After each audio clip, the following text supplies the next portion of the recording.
Next है plant capacity factor. तो plant capacity factor क्या होता है? फर्स्ट है the ratio of KWH kilowatt hour generated to the product of plant capacity and the number of hours for which the plant is in operation. Option B है the ratio of sum of individual maximum demand to the maximum demand on power station.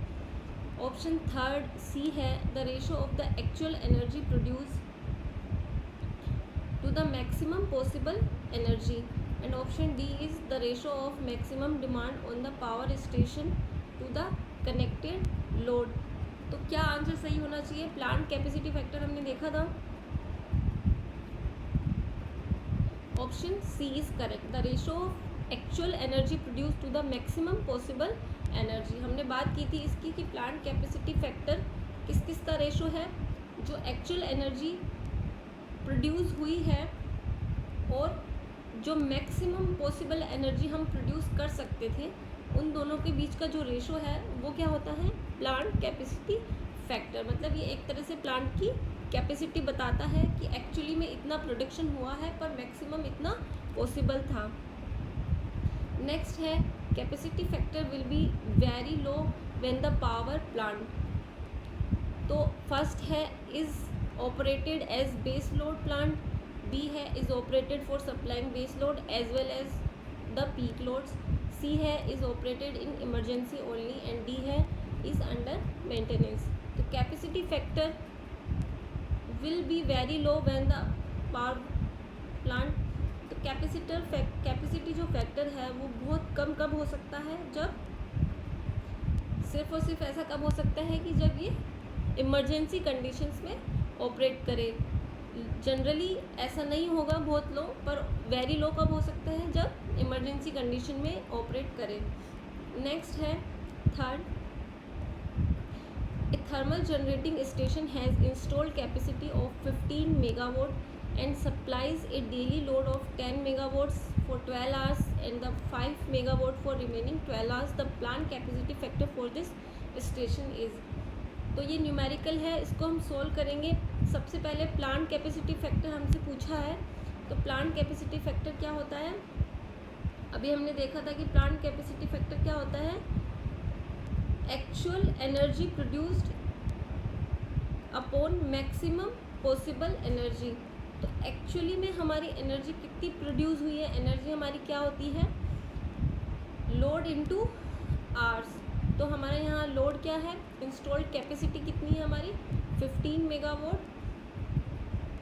और ये supply क्या कर रहा है? 10 megawatt for 12 hour and 5 megawatt for remaining 15 hour. तो जो maximum capacity है जिस पे ये वर्क कर सकता है, इंस्टॉल कैपेसिटी, वो दी हुई है हमें 15 मेगावाट। और एक्चुअली में जो ये वर्क कर रहा है वो क्या क्या कर रहा है?